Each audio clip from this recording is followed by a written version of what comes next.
Trop souvent, quand les gens parlent de morning routine, c'est dans un objectif de productivité.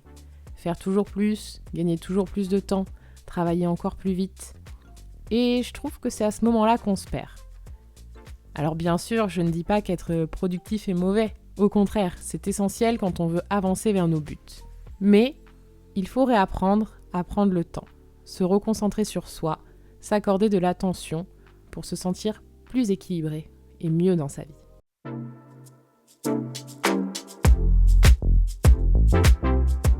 Yo l'équipe! J'espère que vous allez bien. Aujourd'hui, petite vidéo nature peinture parce que on est dimanche matin, enfin midi. Et la vidéo est censée sortir ce soir. Vraiment, vous êtes quasiment en direct avec moi aujourd'hui. La vidéo va sûrement sortir un petit peu plus tard que d'habitude. Je pense que je vais profiter des vlogs d'août de Léna pour sortir à peu près à la même heure et récupérer du trafic. Merci Léna Situation.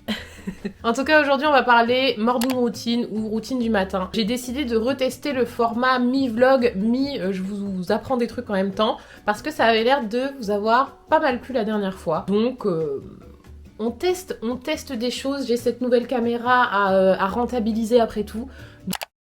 Aujourd'hui, je ne vais pas vous dire qu'il faut vous lever à 5h du matin pour réussir dans la vie, mais on est d'accord sur le fait que la façon dont on se lève le matin a un impact sur tout le reste de notre journée. La routine du matin, c'est un peu ta fondation pour le reste de la journée. Si t'arrives une merde le matin quand tu te réveilles, on est d'accord que le reste de la journée, tu vas être de moins bonne humeur. Donc, la routine du matin, ça a un impact, c'est important. Mon objectif du jour, c'est de t'expliquer quelles sont les façons d'avoir une bonne routine du matin. En mixant un petit peu les connaissances que j'avais, les livres et les autres contenus que j'ai pu trouver sur le sujet, je vous ai préparé 5 piliers qu'il faut inclure dans sa routine du matin pour avoir une routine du matin parfaite, qui se passe trop bien, qui te mette de bonne humeur pour la journée. Et c'est pas pour autant que ta routine du matin, elle va te prendre des heures, parce que certains de ces piliers, tu peux les faire en 2 minutes, comme en 10, comme en 15, comme en 30. C'est toi qui décides, parce qu'il faut faire aussi les choses à ta façon et comme tu les sens. Donc moi, je te donne les 5 piliers, je te donne des exemples, et puis tu choisiras ce qui te plaît là-dedans, et comment les inclure petit à petit dans ta routine du matin. Là, il va me faire une boisson, parce que dans l'idée, j'aurais bien pris un café, mais j'en ai plus, donc on va aller prendre du thé. J'ai un peu le seum, je vous avoue. Je vous pose où? C'est quoi ça? On a ce thé qui s'infuse à l'eau froide. Donc je me demande si je vais pas faire ça parce que j'ai un peu la flemme. Fleur de sureau et rose. Sympathique. Alors le premier pilier du matin dont j'ai besoin de vous parler aujourd'hui. Nettoyer ses pensées. Alors je dis premier pilier, mais c'est absolument pas parce que vous devez le faire en premier ou quoi. Vous faites les choses dans l'ordre que vous voulez. Ici, on n'a pas de pression. Nettoyer ses pensées, je trouve que c'est hyper important parce que on a toujours des centaines de milliers de pensées à la minute. Notre cerveau consomme de l'information sans cesse, donc avoir un petit moment où tu peux vider tout ça, te calmer, ça fait grave de bien. Et ça, c'est hyper bon pour les anxieux ou pour les personnes qui ont tendance à être stressées ou qui réfléchissent trop, enfin, moi quoi. Prendre un temps pour nettoyer ses pensées, c'est hyper important. Comment vous pouvez faire ça? Vous pouvez faire du journaling par exemple. Donc du journaling, c'est tout simplement prendre un journal, j'en ai plein pour vous faire des exemples et tout, et dedans vous écrivez un petit peu tout ce qui vous passe par la tête. Soit vous mettez un petit thème pour la journée, soit juste vous écrivez ce qui sort, s'il y a un petit truc qui vous tracasse en ce moment, vous l'écrivez. On s'en fout, il n'y a pas de règle, vous écrivez ce que vous voulez quand vous faites du journaling, vos petites réflexions, etc. Moi, comme vous pouvez le voir, c'est un truc que je fais grave. Genre, celui-là il est fini. Vous pouvez écrire vos objectifs, vous pouvez écrire, je sais pas, de la manifestation si c'est votre délire. Vous pouvez écrire un petit peu ce que vous voulez. Le tout, c'est d'avoir un moment pour vider un petit peu tout ça. J'ai un petit carnet avec écrit cancer, comme un signe astrologique. Et la deuxième façon, c'est la méditation. Alors la méditation, c'est pas bon pour tout le monde. Si vous êtes une personne qui fait beaucoup d'anxiété, ça peut être un peu overwhelming. Je sais pas le mot en français. Ça peut être un peu trop pour vous. Normalement, je pense que vous connaissez, mais c'est une pratique qui est tirée du bouddhisme, qui a été ramenée ici. C'est tout simplement se poser, se concentrer sur sa respiration et laisser les pensées s'évacuer. Là, j'avoue, ça fait un petit moment que j'en ai pas fait, mais maintenant, j'ai plus envie de faire des grosses séances de méditation, genre 1 heure, 1 heure et demie par semaine, plutôt que genre 10-15 minutes par jour. Mais bon, peut-être que ça changera. De toute façon, la vie, c'est fait pour être vécu, c'est fait pour évoluer. Ce truc est hyper long à infuser. D'ailleurs, j'hésite depuis longtemps à vous faire une sorte de petit programme bien débuter la méditation. Dites-moi dans les commentaires si jamais ça vous intéresse. Pour ceux dont la méditation sous ce format-là paraît un peu inaccessible ou vous fait un peu peur, il y a autre chose que vous pouvez faire qui s'appelle, roulement de tambour, la pleine conscience. Qu'est-ce que c'est la pleine conscience? C'est de la méditation, mais différente. C'est le fait d'être totalement concentré sur le moment présent. Et d'être totalement en pleine conscience, justement, de ce que l'on fait. En gros, vous choisissez n'importe quelle activité que vous faites déjà le matin ou que vous voulez ajouter à votre morning routine et vous vous concentrez à fond dessus. Vous pouvez faire ça, par exemple, sous la douche. Vous prenez votre douche, vous mettez pas de musique et vous vous concentrez à fond sur votre douche. C'est-à-dire que vous essayez de vous dire, ok, l'effet de l'eau sur ma peau, qu'est-ce que ça fait? La température de l'eau, je sens l'eau couler sous mes pieds, sur mon corps, machin. Vous essayez de vous concentrer sur à peu près tout ce qui se passe à ce moment-là. Je sais que c'est un peu chelou comme pratique dit comme ça, mais c'est beaucoup plus accessible que la méditation. Ça vous recentre, ça vous vide les pensées, parce que vous n'êtes pas là à penser au futur, au passé, aux problèmes, machin et trucs. Vous êtes vraiment là en train de vous dire, ok, cette douche, je la vis comme si c'était la dernière douche de ma vie. Vous pouvez faire ça également en marchant. Donc si vous allez, je sais pas, de chez vous jusqu'à vos transports, vous marchez 10 minutes. Parfait, faites 10 minutes de pleine conscience, vous marchez sans musique et vous vous concentrez sur chaque sensation. Genre, oh, le sol sous mes talons, sous mes pieds, le petit vent qui me fouette le visage, etc. etc. C'est une pratique qui peut être hyper agréable à faire et hyper facile à inclure à sa routine de tous les jours. Ça peut être vous concentrer sur votre repas à fond. Est-ce que c'est bon ça? Je sais pas. Ça a du goût, ça a du goût. Ensuite, j'aimerais vous parler du deuxième pilier qui est ce que j'appelle l'automotivation ou l'auto-persuasion. Je trouve que c'est hyper important de prendre le temps le matin de se motiver pour la journée qui arrive. Enfin, genre, ça me paraît logique. Si on veut être de bonne humeur, si on veut être chaud patate, faut se motiver un moment. Et il faut arrêter de penser que la motivation, elle arrive comme ça toute seule du jour au lendemain. Non, la motivation, tu peux la provoquer. Ça va permettre un gain de confiance en soi énorme. Tu vas te sentir capable d'attaquer cette journée au taquet. Et c'est l'objectif quand même d'une bonne morning routine. Il y a 3 choses que tu peux faire pour t'auto-motiver. La première, c'est les sessions de gratitude. Donc moi, je vous l'ai déjà présenté plein de fois, j'utilise le 5 minutes journal, mais la partie que je trouve la plus intéressante, c'est la partie où tu notes les choses pour lesquelles tu es reconnaissant. C'est un truc au début où je me sentais ridicule de faire ça, mais quand tu te rappelles tous les jours ce pourquoi tu es reconnaissant dans ta vie, même pour les petites choses de la vie, bah, petit à petit ton cerveau va s'habituer à justement se rendre compte qu'il y a du bon dans les petites choses de la vie. Enfin pour moi c'est un peu le secret du bonheur quoi. C'est pas forcément être riche, c'est pas forcément avoir là des grandes maisons. Les gens les plus heureux c'est les gens qui sont capables de reconnaître dans leur quotidien, dans leur vie de tous les jours les choses qui les rendent heureux.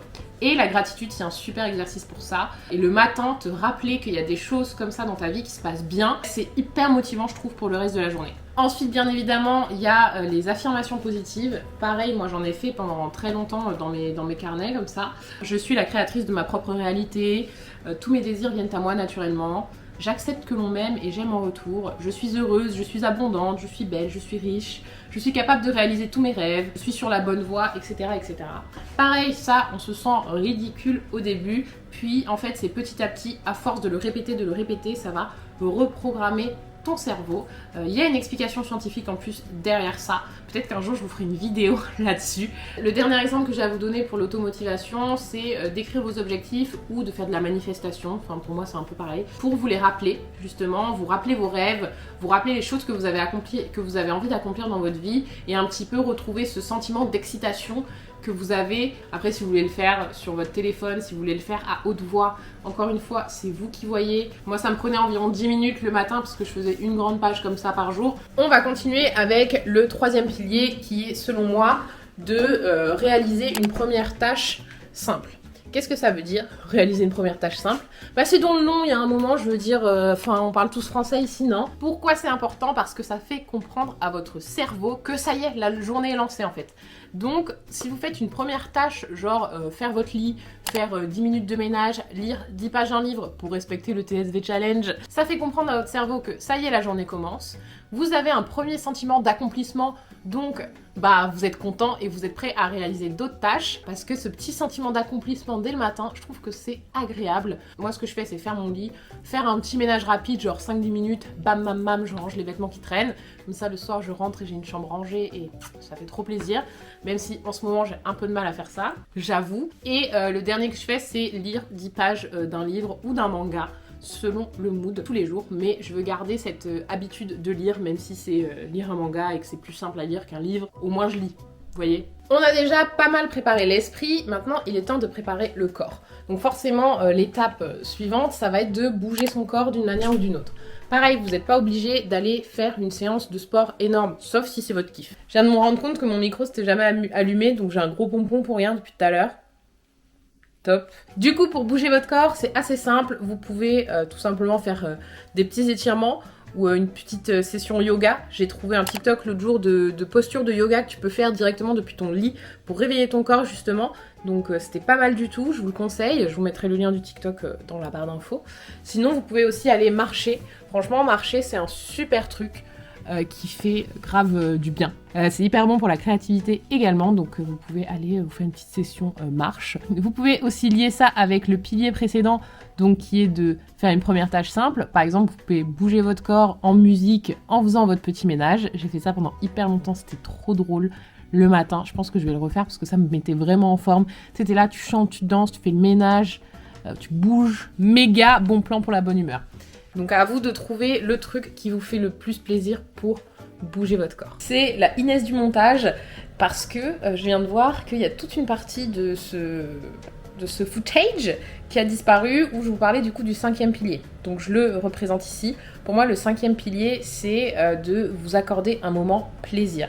Il faut que tous les matins vous ayez un truc dans votre morning routine qui vous fasse plaisir. Le truc qui vous donne envie de vous lever ou vraiment vous dites waouh, je suis trop content. Ça peut être un super petit déj. Ça peut être prendre le temps de vous faire un make-up. Ça peut être regarder des vidéos. Ça peut être regarder les vlogs d'août de Léna avec votre café le matin sur votre canapé, tu vois. Ça peut être aller marcher aussi. Hein. Il y en a pour qui ça va être top. Il y en a, ça va être leur séance de sport du matin qui va leur faire plaisir.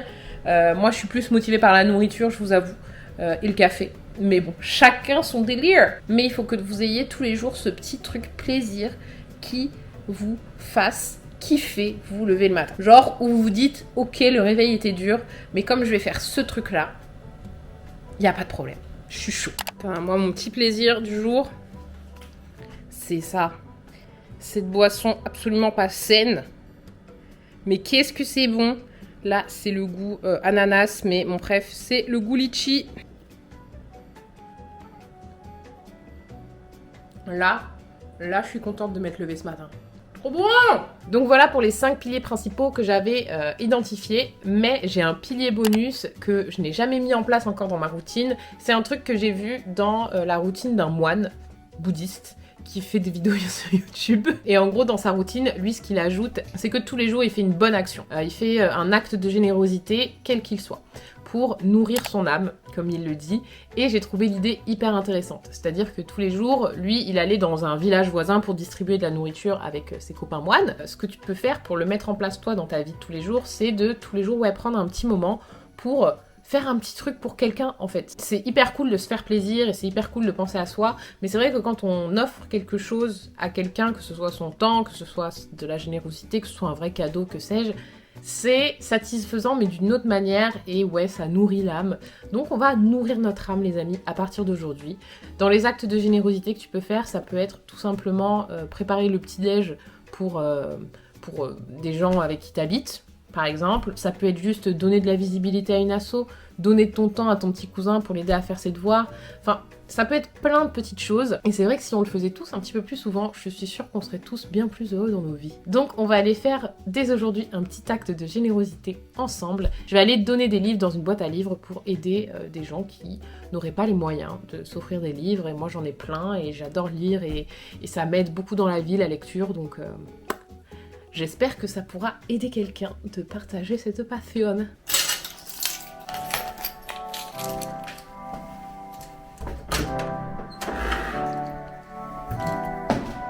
Te deseo el mal, pero ojalá se te escape mi nombre. Cuando lo hagas, baby, no te asombres.